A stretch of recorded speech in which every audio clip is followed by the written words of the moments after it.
Hey guys, Kurt here with a thought-provoking video for today. What is the self? When we say I or I am, what are we talking about? What most people think that is are thought patterns, beliefs that you have. These are the things I've done. This is my history. These are people that I know, places I've gone. This is my career. I'm the kind of person who likes this kind of food. I'm the kind of person who enjoys gambling. I like to go to Vegas. You know, here in Colorado, there's Black Hawk in Central City, legal gambling there, right? I'm the kind of person who likes to go to sporting events. I'm the kind of person who gets upset when this kind of thing happens. I'm the kind of person who is happy about this thing. I have this degree. I have this career. I think I might have already said that one. Right? This is my history. These are things that I've done.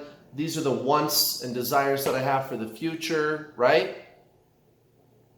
Those thought patterns. That's what everybody thinks the self is. But those things are not the self. And there's also people, most people, in the general spiritual community, I dare say well over 90% of people in the general spiritual community have the wrong idea about the self also. And what spirituality is also kind of goes along with that. The self, I suppose you could say, is the soul. The soul is a little tiny piece of source, right? You're a little tiny chunk of source. You, okay? And in this context, when I say you, I'm talking about your soul. And I want to be very clear about what your soul is because of the limitations of words. Words are not very good communicators, all right? So when I say to you, your soul, somehow that registers in your mind as something separate from you, but it's not. Or it's a part of you. Oh, I am body, mind, and spirit, right? Well, yeah, when you're incarnated here on this physical plane, you have a body and a mind, but when you do the thing that we call die, those things go away. All that's left is spirit, your soul. That's all that's left. Your soul is pure consciousness. Nothing more. Here's an example. This energy, this life force energy that gives things life, right? What is that? What is it that makes you different from a rock? It's that you know you exist, right? It's that you know you exist. That's the primary difference. Think of an amoeba, right? A single-celled organism like an amoeba. And an amoeba knows it exists, and that's about all it knows, right? When the amoeba is dying, and you can pull up a video on YouTube of an amoeba dying. There's everything is on YouTube. You can tell it's kind of freaked out. I've seen one because it knows it's dying. It knows it's dying.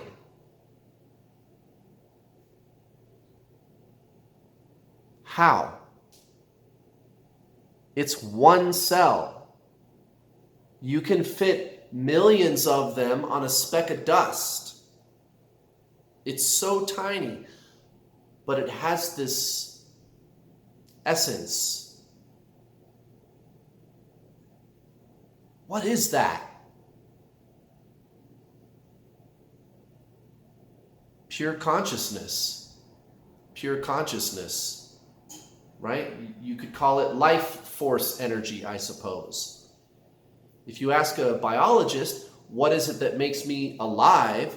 The biologist might tell you, well, let's see here. You are an accumulation of organs and systems, and these processes going on in your body cause electrical impulses in your brain, and that's what makes you able to perceive, and that's how you are self-aware. That's how you are conscious. Yep.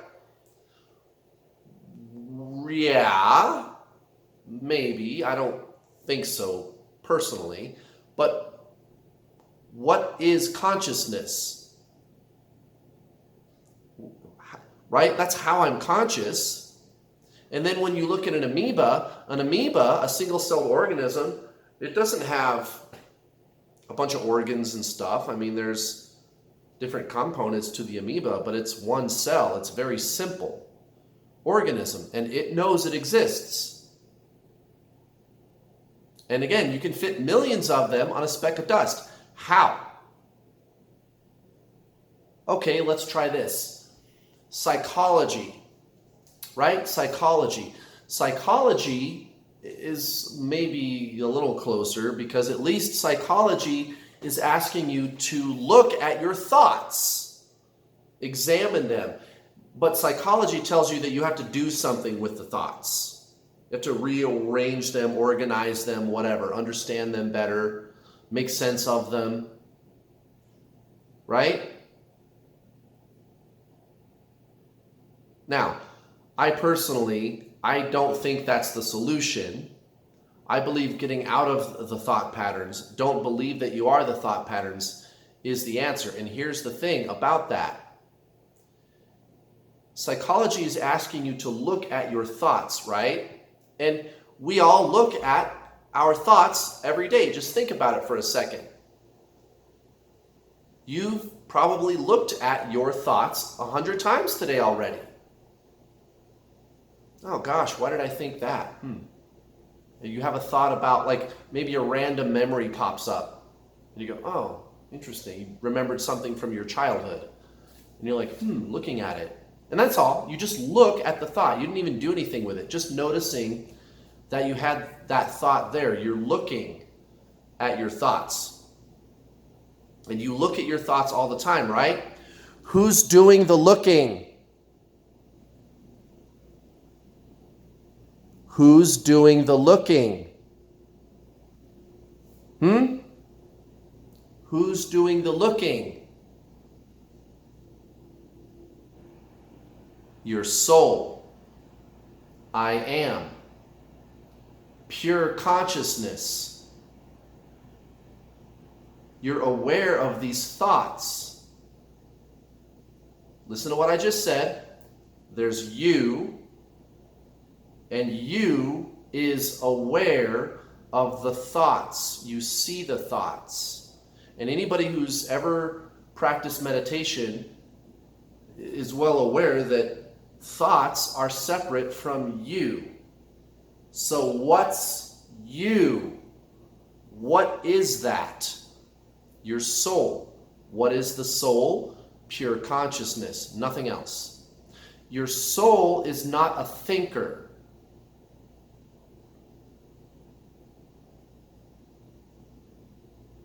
Your soul does not understand things.